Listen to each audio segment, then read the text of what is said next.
Okay, so I got this question a lot, and I'm just going to come on here and answer it. So, a lot of people have been asking me, why would I get my chart read, my natal chart? Because that's what I do.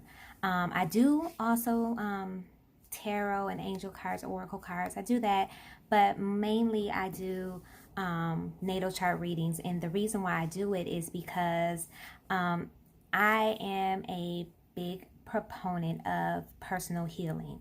And a lot of times I hear people say, I don't know why I attract this type of person in my life, why I can't keep attracting these type of people, partners, business partners, why I keep running into a dead end and this type of work or this type of field. Well, that's exactly what I can find on your chart. Let's just start from the beginning. Your chart is composed of 12 houses. Each house means something different. And so your first house is ruled by Aries, and it's like your ego, your persona, your personality, your appearance. It's also called your ascending or rising sign will be found there. Your second house is your personal possessions, your values, your assets, but it's ruled by Taurus. So you guys are getting the order of how that goes. It's ruled by Taurus. The third house ruled by Gemini. It's communication. It's your personal expression. It's short trips. It's your siblings will be there. Sales will be there. Your fourth house is your roots. Your it's also called Einam Koli. I can't say that word, so I just say IC for short. Whatever. They should get a better word for that. But anyway, so that's your fourth house. That's your roots, your ancestors, how you were brought up, your inner child. Your fifth house is called your house of pleasure. So you will find sex there. You will find games, fun, anything that brings you pleasure. So say for instance, your children will be there. So if you have a planet in that house, it will probably show the energy of your first child.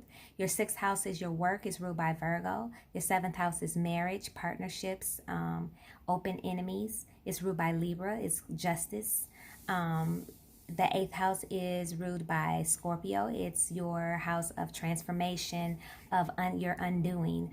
It's an unconscious house as well. It is your, I didn't say that, but the seventh house is an unconscious house too. It's usually your descending sign. So you have an ascending sign in the first house and a descending sign in the seventh house, and it goes like this. It's straight across.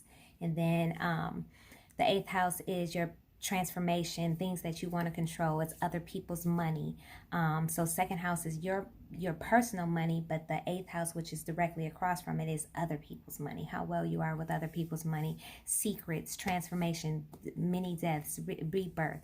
Your ninth house is your house of philosophy, your beliefs, of higher learning. Your 10th house is your house of your personal persona, the persona that you put on when you're on social media, is your career. It's directly related to your fourth house though. So your fourth house, whatever is there, and it's straight across, it's directly across from each other. So whatever's in your fourth house caused you to behave the way you do in your 10th house. So your fourth house is your house of inner childhood. So say for instance, it was ruled by Aquarius. And Aquarius, we already know, is the unique sign. So maybe you had a unique, non-traditional childhood where your parent was not really a parent. It was probably unstable. Sometimes they didn't come home on time, or they may have been using alcohol, and sometimes you were the parent. You had to switch roles, and sometimes you took care of your parent. Well, because of all of that, you didn't get the nurturing and the love that you probably felt like you should have. So because of that, your midheaven, which is your 10th house, your personal persona, is now in Leo, and Leo wants to get admired. They want to get attention. They want to have people recognize them. So they put on this admirable, charismatic, charming persona on social media because they didn't get that in their fourth house. Moving right along, the 11th house is ruled by Aquarius. It is your house of friendships, of business partners, of dreams is in your 11th house also. Your 12th house is your subconscious house. It's ruled by Pisces. It's your mystical house. It's a cadent house. So cadent houses are your third, your sixth, your ninth, and your 12th houses. What happens in these houses directly tells the story of what's going to happen in your next one. So the 12th house directly tells the story of what's going to happen in your first house, how you got your identity. So your 12th house is your subconscious, what's there. So say, for instance, if you have your sun there, your sun is you. So if your sun is in your 12th house, that means that your identity was unclear, and probably someone in your lifetime made you feel like it was unclear why you were even here, where you were born. You were just there. They didn't show you attention. You didn't get the attention that you needed, and you didn't feel like you were part of anything. You just kind of felt like you were there, like people didn't really care. So it developed your ego, your identity, in such a way where you may have like Uranus in your first house, because you maybe felt unique or kind of strange, or like you just weren't part of anything. So you may have a planet there. Now let me go back to your 5th house and why you would want to get your birth chart read. I can tell you about how you were in a former life, and what you were meant to do in this lifetime. And if you don't fulfill what you were supposed to do in this lifetime, how that will make you feel, how that will make you kind of irritable, and you don't know why, and you don't know what it is that you're supposed to be doing, but certain things just don't feel right, and you know that you were here for a purpose, but you just don't know what it is. I can help you with that. I can also help you with inner child healing. So the 1st through the 7th house are your personal houses. So that is where you got your development. So say, for instance, the 5th house, and I want to go back to that because this one is a very important one. If you had planets, Uranus or Uranus, however you want to say it, along with Pluto there, or even Mars, it's probably a high indication that you have suffered, or your child is going to suffer, or your child is suffering some type of physical abuse. That is a sign, especially if Pluto or Mars are somewhere close to there, that it's sexual in nature, a sexual abuse. And if that is on your chart in your 5th house, or your child's chart in the 5th house, my advice would be for you to get that out, to get to a place where you're able to speak it, to tell someone, to get that out. Because in your 3rd house, your house of self-expression, you may have Saturn, where you feel like Saturn is restrictive. You feel like you can't express yourself. You can't get that get out what it is that you need to get out, and so it's a hindrance there. So my advice would be for you to get that out, to speak your truth, to tell the people who you felt like were supposed to be there to protect you but didn't.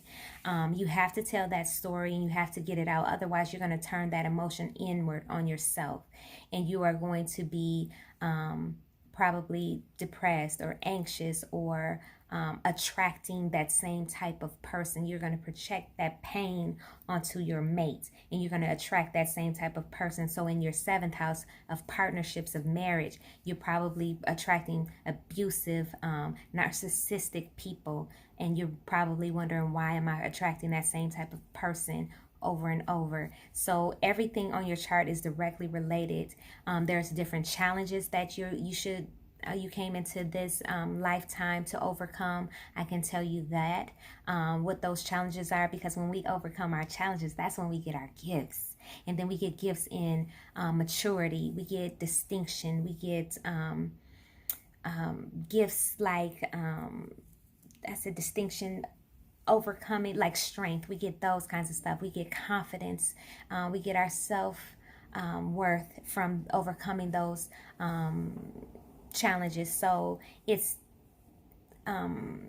important to get your chart read. I'm just going to say that. And then not only that, everyone has a challenge that they overcome around their first Saturn return. Your first Saturn return happens at around 28 to 30 years old. So something may have happened that caused you to grow up. You may have had a birth of a child, a death of someone, lost someone in that time, lost a job, had a birth, had a child yourself. So something caused you to accelerate your growing up. You'll have a second Saturn return around the ages of 58 and 60. Now that one is going to be where you're directly thinking about, what is your legacy? What are you leaving? So you are going to be having challenges as to, did I fulfill my life's mission, my life's purpose in this lifetime? So I know it's a long video and I was trying to keep it short, but this is what you can expect for a natal chart reading. Hopefully that was helpful. And then if you like what you hear, hit me up, my DM, star_seed97 on Instagram. And I answer Instagram more than I answer anything else. And I can help you out with that. I will let you know my prices and what I charge. But if you want to inquire, that is the best place to inquire, in my DM on Instagram, star_seed97. Thank you. Bye.